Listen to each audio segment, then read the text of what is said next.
I'm Brad Mehl, president of Boundless Markets. It's great to be here, and we've got some incredible speakers here. James Vogel from Randall, Reilly, and Sudhakar Gorti from EDR. And the topic is innovation through analytics. So it's interesting we're doing this in the Fontainebleau because this is very close to where my grandmother used to live years ago.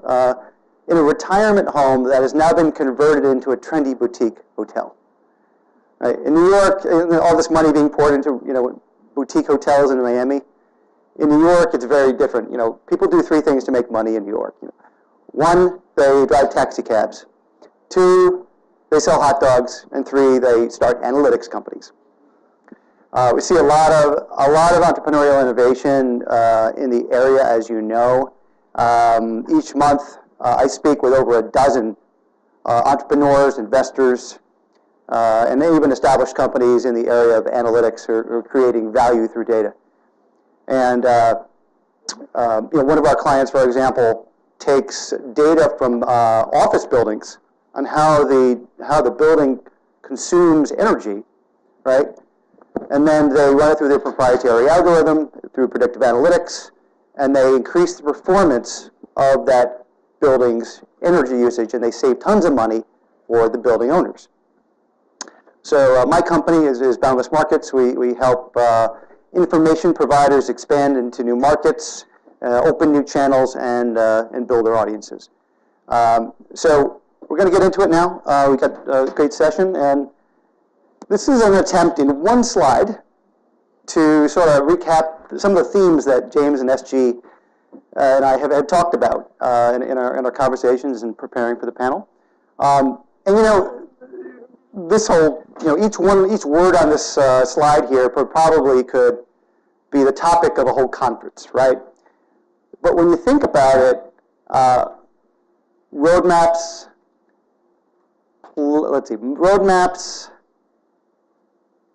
verticalization, use cases, right? They all have one thing in common, and that's deeply understanding your customer. And that's something that these two companies, these two gentlemen have done extremely well. So the way we'll do the panel is to provide you with some context. James and SG are going to give 5-minute presentations just about their companies and about their analytics solutions. And that'll give you some context, and then we'll get into a little bit of a Q&A on the panel. All right? So James is going to start. Over to you. So I'm James Vogel, the VP of Business Analytics with Randall, Reilly. You may have heard Brent Reilly speak a little bit earlier about the transformation of Randall, Reilly over the years. And I work in the data services division of Randall, Reilly. So one of the things you may have heard also with Brent is the growth areas of the company, digital and data. Well, we get to feel the opportunities or the pressure of growing the data division. So I'm going to talk a little bit of how we're using analytics to solve our clients' problems and grow our analytics. So we're going to talk a little bit about our clients, our industries we're in. We're going to talk a little bit about our approaches too, from a software as a service model that we've been very successful with to some newer models that we're getting into with professional data services. So we're in the trucking and construction space, as you may have heard Brent talk about. But we're also in the agriculture, lift trucks, machine tools, logging, woodworking, office equipment, other industries, high-dollar capital equipment. We help our customers find new prospects and clients. And in the industries we've been in, we started 25 years ago. There. We started 25 years ago as just a data company providing raw data to our clients in the construction, logging, lift truck areas. And it's kind of interesting. When I started 10 years ago with the company, our form of delivery was printing out reams of paper. So at the end of every month, closing, we'd have a whole room full of printers just busting out reams of paper. And we'd have a team come in, stuffing those envelopes and sending them out to our clients. Then our really sophisticated clients, they would get a floppy disk. So that has changed tremendously over the last decade. And we've solved that challenge with our customers by developing a software as a service platform, which is EDA, where we've been able to take our data, put it in a platform that our clients can use, and we continue to invest in that, but we could also add more industries. So when we're challenged with growth, we can quickly and easily find new industries to load into our engine. And we also discovered over the years that we got pretty good at building data products and building data from solutions. So we've introduced new verticals and new data products over the last couple of years. And one of the great things, too, is when we replaced all those printers, we replaced them all with IT people. So now we have tons of IT people, a whole nother team in India that will work for us, and we're constantly adding new features to our existing product, software as a service product. And that goes across all of our verticals. So we're adding in analytics to our software as a service platform, and our customers can log in and use those tools. But if you look at our market penetration for the industries we've been in for a long time, we've got pretty strong market penetration. So if we talk about growth, yeah, we can keep doing year-over-year price increases that we do because we keep adding new features, but we need bigger growth than that. So how are we going to get that big growth? And that's some of the new analytics that we're doing for our clients in professional data services. So our software as a service platform, I would have to say they're great. They're great tools. We've invested so much time and energy and money into building these tools. I would also told you 5 years ago, these things aren't going to be around in 5 years because people are going to be using their CRM tools. Well, people are still using our tools, but if we keep an eye on the future, we're hearing more and more over even the last year, finally, our clients in the industries we serve are finally starting to implement their CRMs, get their salespeople trained on those CRMs, and want the data in their tools. We hear constantly, I don't want my salespeople in your tool. So what's that mean to us? Our number of users are going down. Our retention is at higher risk. So we've got to figure out ways to get those, take the same analytics, but put it into their systems. So that's where we are beginning to do more CRM integrations, trying to stay platform agnostic, because our clients are all over the board, although we hear more and more of our clients moving to Salesforce, they're still all over the board. And we're not only integrating the data, but we want to integrate some of our analytics right into their tools. Gives us more users, more revenue opportunities, improves our retention, makes us daily relevant, part of the workflow, and in some cases, depending on how we integrate it, we can be no click or one click away. So the other thing that is where we're moving to is professional data services. And we're not doing this for all our clients. We've got 1,300 clients. We're only providing professional data services, only offering it, only mentioning it to the 8% that make up 52% of our revenue. So the big Fortune 500 clients, we're going in and we're taking a deep, deep dive with them. We're trying to understand their business. What are their pain points? What are the challenges they're having? And what we've discovered is their pain points are things we can solve. Our ability to be agile, to be responsive, to build products, to build solutions, they can't do it. They're too big. And what we find when we get into these engagements, let's take a client that if they bought our software as a service tool, they may spend $6,000 a month for a 24-month subscription. But if we add in professional data services, we may increase that to $11,000 a month at still 24 months. And what that even more importantly does to us, well, one, it's the recurring revenue opportunities. But when we're deep into our customers, that's where innovation comes from. We don't have all the ideas, but our customers tell us what their pain points are. We realize when we solve one of those pain points, you know what? Every one of our other customers and all those other verticals, they have similar pain points. So it becomes the innovation incubator that we're getting paid for to develop. And the thing that we're being really successful, I talked that 6,000 to 11,000 example, it's us doing analytics offline for our clients. What does their best prospect look like? Us working with them, doing offline scoring for them, segmenting the market with using our data, then feeding that into whatever platforms they use.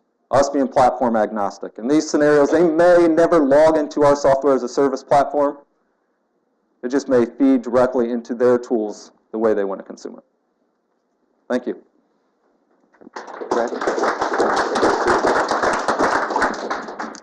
Thank you, James. Thank you, Brad. So I was given 5 minutes to present this. So I have 4 or 5 slides. At core, I'm going to talk about the challenges which we are facing at EDR, environmental data resources, and what we are trying to do to drive growth. Most of our challenges are, sorry, I think there are, yeah. So most of our challenges around technology operations, which is a enterprise function which I own, is around ownership. I joined this company a year ago, and since then we had to break down all the silos. Too many silos was a big issue for me, so we broke down a lot of silos, drove a single ownership of data. One person was responsible, one enterprise function which is responsible for, drove high degrees of transparency across the board, so nobody is doing their pet projects in hiding. While we are doing this transition, one of the challenges my boss and I kind of focused on was strategic alignment. We are a 25-year-old company, and we sell data like everybody else here. The quality of data and the brand, they were synonymous in our marketplace. We have 90% market penetration. So the strategic alignment in terms of where we came from and where we want to go, where do we want to grow, was a big challenge. So it took us like almost 18 to 24 months to get this aligned across the 2 market verticals we have, consulting, engineering, and lender market, which is our banking clients. We started defining the business value for our clients, and now what we are doing is we are expanding outside environment. Until now, all our customers were pretty much doing environmental reports for all the commercial real estate transactions. Now we have gone beyond environment. Now we are looking at a property. So if you look at any commercial real estate transaction, 90% or more of those transactions go through our system. And we have been in this business for the last 25 years. Now we are getting out of environment. We are moving into the entire property due diligence market. That is one growth area where we are focusing. As we kind of move forward, in the future, there are still some more challenges around cross-functional alignment, some minor issues where we have ownership, we have some fragmentations, we are cleaning up the data. Like you all experience, the data we get is very rarely clean. Curating the data, cleaning the data, enriching the data, and then making sense out of that data for internal consumption as well as external consumption is challenging. And that's an ongoing process, that's a moving target. One of the things which we spent a lot of time on was what versus how. And this is where the business value, strategic alignment becomes important. Often our sales guys, they come into the tech shop, and they say, oh, I want this report, get it done. It's custom work. Every time we do custom work, it's costing us more and more. So we started having conversation where we said, don't tell me how it's going to be done, just tell me what you need. And I'll give you the estimations of how it needs to be done. Let me figure it out, let me scope it out with my architect, and we come back to you guys. This also includes, behind this entire screen, we also have a challenge of process. We are leaning all our processes externally, internally with our customers, how we work with our customers, how we serve them, how customer experiences our services. So we are improving the process. We have a thoroughly well-defined Six Sigma process we are implementing across the board. These are our challenges, guys. So these challenges are no different from what you guys are going through. Data growth, data variation, data quality, and when it comes to customer experience, making it contextual. How do I make the data contextual for customers who are actually consuming my data? Our opportunities while we are working with our customers, one of the biggest opportunities I have and we are working on is integration. We are integrating with our customer systems in such a fashion that when they wake up in the morning, they actually log into our system and they pretty much spend their entire day in our system. That is the direction we are moving. We already have probably more than 20% of our customers who log into our systems and they live and breathe their entire 8-hour day or 7-hour day or 12-hour day in our system. So this is kind of one of our opportunities where we are focused a lot. As I said, process, transparency, and contextual. These three things, for me being a chief technology officer and owning the operations and technology both, I'm doing this from customer's point of view. And this is what enables my sales guys. If I'm addressing these issues, these opportunities from my customer's point of view, my sales guys have less time to spend on the road. And my company has started seeing those results.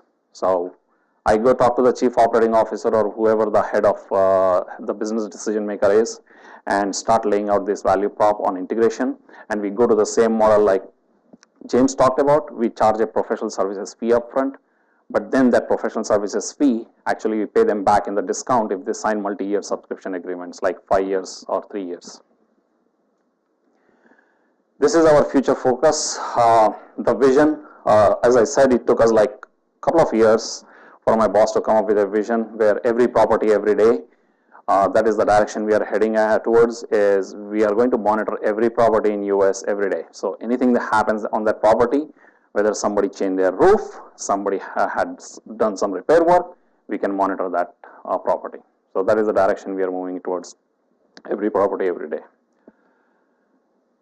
So you want me to wait for questions, or if we have time at the end, I think it would be great to open it up to a little Q&A. But why don't we just quickly read the room and get your company's backgrounds and where you are in your evolution of data products. So like by show of hands, how many of you are at information providers that currently have a subscription-based data offering? Okay, so about half. How many are any people from media companies that are contemplating going this route and have data assets? A few. Anyone just off the beach, not know what conference you're at, just trying to stay cool, you know? Anyone? A lot of hands. Okay, so this morning we had a great keynote from Brent, and it took us through the evolution of Randall Reilly. So I think we have a good sense of that. But from the EDR perspective, how did you get to this point? I mean, data solutions companies don't happen overnight. Could you take us through the evolution? So I joined EDR in October of last year, 2013. I was brought in basically with a 3-year window to do this transformation and change. That's my background, coming from GE and Wall Street and working at a few other big names like Bell Labs. At any transformation, like Brent said this morning, he was very clear and simple. Right people in right roles. Having right people in right roles with right mindset is very important. So the first things we did was we actually put everything on the table. There were no more silos. You don't hide anything. Put everything on the table. You start prioritizing what issues need to be addressed. Kind of focus on process a lot. Why do you do so many things in so many steps? Like he said, like printing paper. We did the same thing. A year ago, we shut it down. People screamed, oh, our customers will complain. I said, here is my cell number. Let us talk to each one of them. Otherwise, we were printing like 40,000-50,000 yellow sheets of invoices and mailing them. So change requires like one leadership. You have to own it because things go south often. The road is not smooth. So you have to get on the calls, explain to them. The change is something where you need to be deeply involved with, and it's people. People piece is first biggest piece that you need to address, and process is second. Technology, everything else comes third. Did you have buy-in in your organization, and to what extent? Yes, I had buy-in before even I was hired. I made sure I got the buy-in before them hired me. Means I had my own checklist. I told them to commit to that before I came on board. You know, it's interesting hearing the differences in David Kieselstein yesterday and Brent today about culture, which goes to the very core of transformation, right? Yesterday, David said that culture is sort of a byproduct of what you do internally. It's based on the actions and the successes you have. Brent had a very different perspective on it today, which was that you got to create the fun environment, right? Everyone has to have a passion for it and buy in, and then that's sort of a precursor to change. In your experience, how has that played out at Randall Reilly? Well, as Brent said, we went through a big transformation, and it was certainly challenging. I guess we were the division that had the least change because we were in the are doing well. Unlike some of the media channels that are, they had big changes, and we just had to say business as usual. But now some of the challenges we have is with the matrix organization, we're no longer selling our own products. We're selling through a matrix sales team. So making sure that sales team has data top of mind, they understand the recurring subscription revenue, how that can help them, making sure we get the bonus structures right for those employees and train them. Those have been more of our challenges in the organization through this change. Mm-hmm. And to what extent does your sales force play a role in understanding the customer needs, and how does that play out in your company? Because you made the point about the custom solutions, but professional services being sort of the next phase of growth for you. So they are the point person. They got the relationship with the client, and they go in as a point person. Then they've got people on their team. So if there's an opportunity to do integration work or lead scoring modeling, they'll pull somebody in from my team, and we'll go in together with them on a call like that. Mm-hmm. And at EDR, you guys actually co-create a lot with your customers. You get very, very deep. Yes, I spend a lot of my time on the road, 30 to 40% with my sales guys in the field, doing workshops, mapping out their posts. Because if I'm having this challenge at EDR, guess what? My customers are still 2, 3, 5 years behind us, right? So helping them close that gap only enables both the parties. So I spend a lot of my time with sales guys on the road.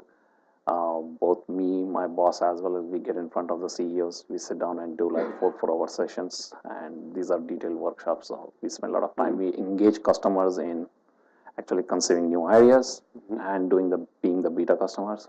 So you involve them at the ideation stage. Yes. Pre-idea actually, right? And I know it's a different story actually, because you've got scale issues to think about. When we involve the clients, we're fortunate when we go deep into a lot of our clients, we learn from them. Then we take that model, and we don't really ask a lot of questions from other clients. We realize it worked for one client and maybe 2 clients. Then we take the approach that we know what this one was, what the rest of our clients need, even if they don't know what they need, and we'll go build it. And we've been very successful with that model. But we've typically proven it out with 1 or 2 clients before building it into our features of our. They say that the Sony Walkman never would have been released if they relied on market research, right? So sometimes customers don't always know what they want. You have to sort of lead the path. When I do hear about professional services and custom solutions, it can be a little scary. The idea of custom solutions and scale don't necessarily go together. So how do you think through that? It's certainly a challenge. First of all, there's a lot of change management internally as well. Because if you looked at that little chart I did, you'll see we have the software as a service. Like you said, it's scalable. We build one thing that goes across all those industries. That's the culture that our team is used to. So now we're throwing in professional data services that is custom. We don't necessarily have all the tools in place yet to handle that. So it's a challenge to scale. Most important thing is we need to pick the right customers. They got to be customers that are willing to pay. So we got to cover our costs and make expected margins as well. So that's the first thing, is make sure you pick the right ones to go in and do this for. Then the long-term value we get out of that, though, is we're really sticky with those clients. So we're getting sticky with them. They're high-value clients. So we're really paying for it, and it's the innovation incubator. So every single one of these, we learn something, whether it's a new data element that we build because we build an accident ratio for this client, where we realize, there's about 100 other prospects that'd be interested in that data element of accident ratio. Let's go now, find all those people and sell them because we've got this new data element, or whether it's a new feature or what else. So we found going deep, my biggest challenge is really the inside change management of our internal teams. Mm-hmm. So you mentioned stickiness, and both of your companies actually enjoy high customer retention rates, which is great, and you're both getting stickier in the workflow. But you're going about it in very different ways. Randall Reilly had a proprietary system, right? You're moving from that to being system agnostic. through your APIs. EDR is going deeper into your own proprietary system. I think you said there are 70 different discrete actions that can be taken, with customers in your tool. So how do you think through when the data is enough versus building out functionality? I mean, what's the criteria there? So for EDR, we do have custom solutions, but we are moving away from kind of those custom solutions. The reason is every time you do something custom, it breeds cost, it breeds complexity that becomes unmanageable and unsustainable in long term. When James was talking about change control, internally I have to live with that pain every day. Managing the change as 10 different customers tell you to make 10 different changes. So what we are trying to focus on is we are having conversations with customers where we are telling them, you know what, you are one of the top 10% of our customers, top tier 1 customers. If we do these things for you guys, here is a fixed cost for you guys. This is how much the price will go up. Having those conversations is not easy. They are really tough conversations, and sales guy doesn't want us to have those conversations. So that is externally facing. We have to do that because I would rather be transparent with our customers and really tell them why they can't get something, or if they can get something, what is the cost going to be. Internally, I think we still have legacy systems where we are refactoring everything and we are trying to rebuild them, but everything is going towards a SaaS model, software as a service model. So if they want to extend our APIs and consume our data layer, we'll be ready in less than 2 days, 3 days for them as soon as they give the specs. So that is the direction we are headed towards. And what kind of background do you look for in the sales rep at your company? Because, and I just want to preface this, that you guys are a pure play data solutions company. In contrast, Randall Reilly is a hybrid, and it has a media component and it has the data and digital. So, but from your company's perspective, what's the background typically of a sales rep? So before I joined EDR, I used to work for large companies and I was in global roles, traveling all over the place. And when I came to EDR, I chose EDR because of my personal family reasons. I needed to stay close to home, and I picked EDR. So it's a decent sized company with pretty high potential for growth. Sales guys in this particular business, they need to really know and have a good customer relationship. Am I expecting them to be technically very competent about big data, analytics, visualization tools? The answer is no, because I close that gap with me and my direct reports. The business we are in, most of those transactions happen because of the relationship.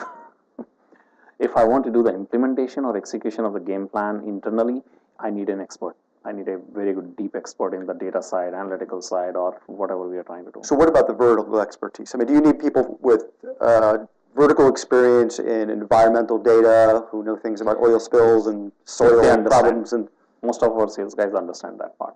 They get the business side of it very well. They're good. And for you, what kind of vertical expertise? What do you look for? Yeah, our sales team is very knowledgeable of their industries, and they need that. They may not be as knowledgeable of all our products that we have and they could sell, but they understand their industry pretty strong. Right. So, I can't go anywhere without saying something about geolocation, geofencing, mapping. Could you talk a little bit about how you're thinking about local and how that relates to your product roadmap? So on EDR side, geocoding is at core of everything we do. So when you go and enter a property address, exactly locating that property accurately is very important for us. We use multiple sources to geocode our target property.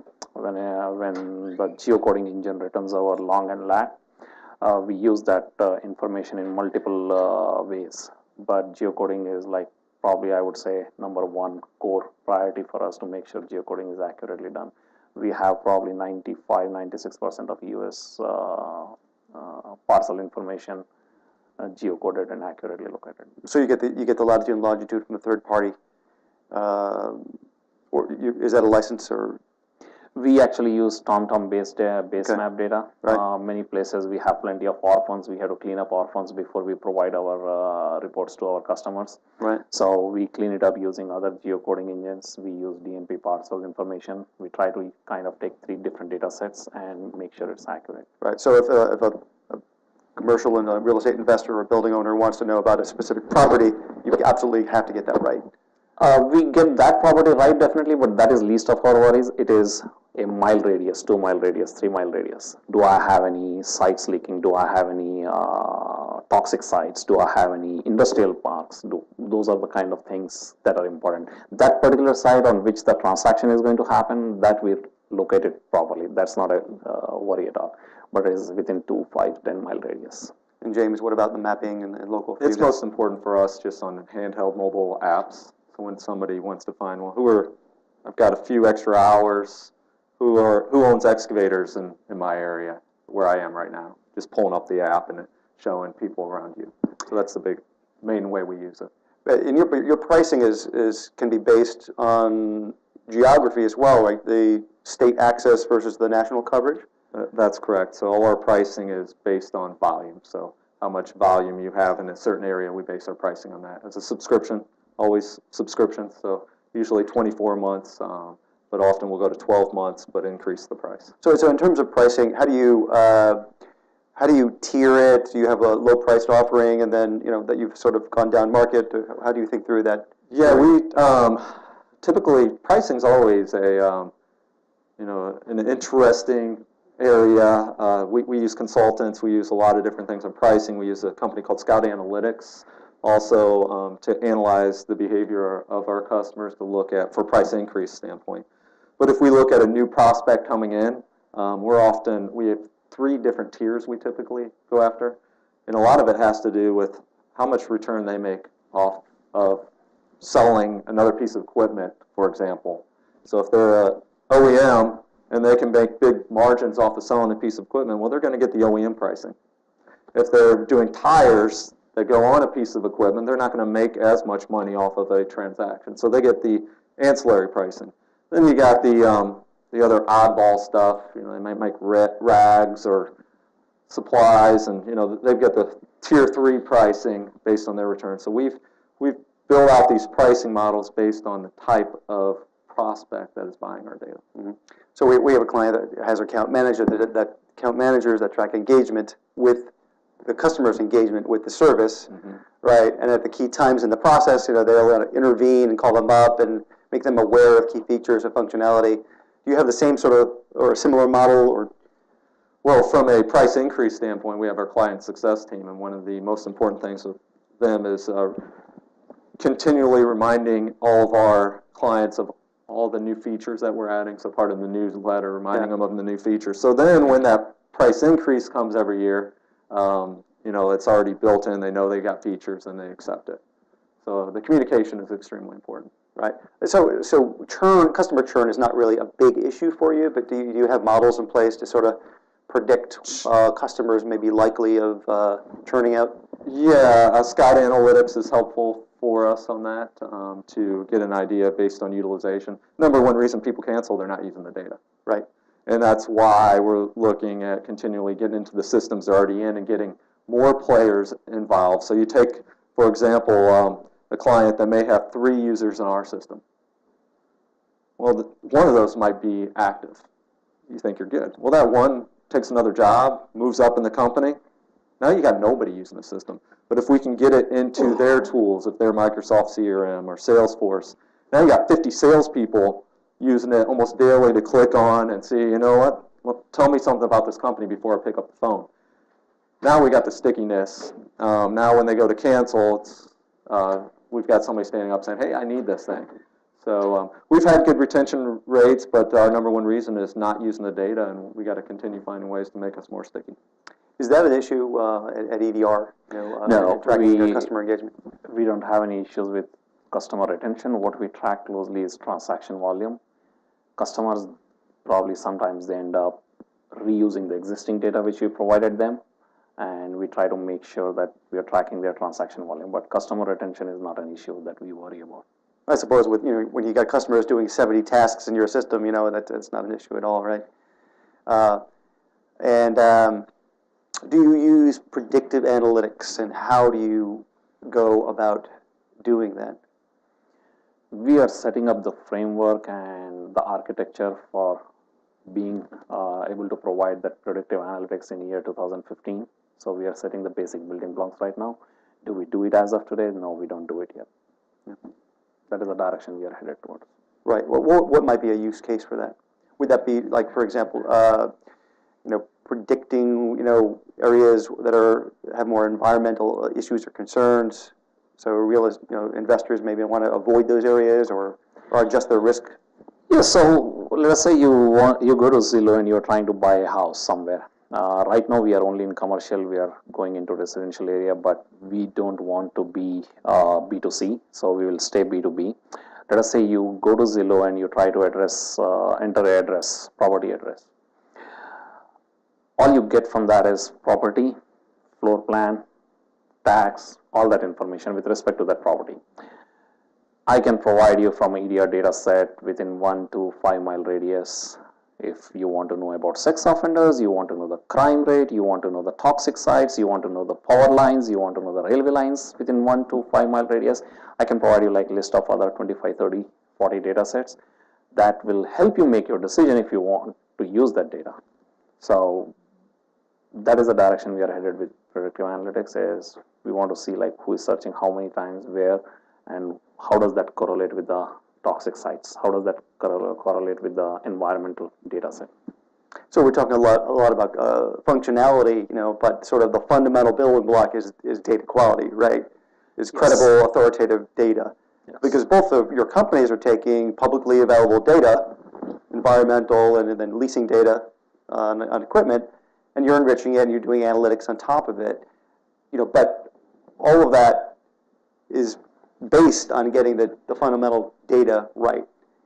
I know this morning we were talking about that publicly available data, while it is sort of out there, is not necessarily easy to work with. Could you talk a little bit about the challenges there and how you get over that? Yeah, that's a competitive advantage we have as well, because the data is not structured well. It's hard to take and put it all together into a database. So it's a barrier to entry of other people coming in and doing what we did. If it's all available in a structured format that you can just load in a SQL table, a lot of people could be doing what we do. So in a lot of ways, we kind of like the fact that it's not as structured, and all the technology we have to put in people and taxonomies and everything else that actually make it valuable. It's hard work, but that's the core to everything we do. Good quality data. You can't have the tools, you can't have anything without good data. That's why people buy. And how do you ensure your data accuracy? And I think this is no different for any other company here. Whether it is EDR or any company, it doesn't matter. Quality of data is synonymous with your brand. So you have to take care of that quality. For EDR, we actually we have put quality control and quality assurance processes before the data enters our production system. It has to meet all that criteria. And we kind of source data from thousands of agencies.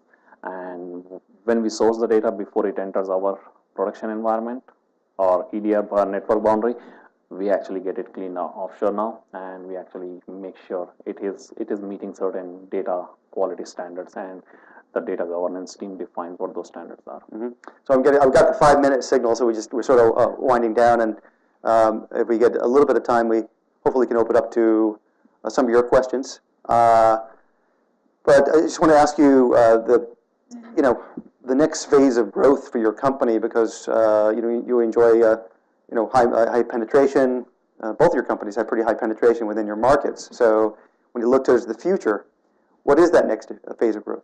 What I'm really excited about is the integration with our media sides of the company. So we've built great census-like databases on trucking and construction and ag and all these great data on the entity.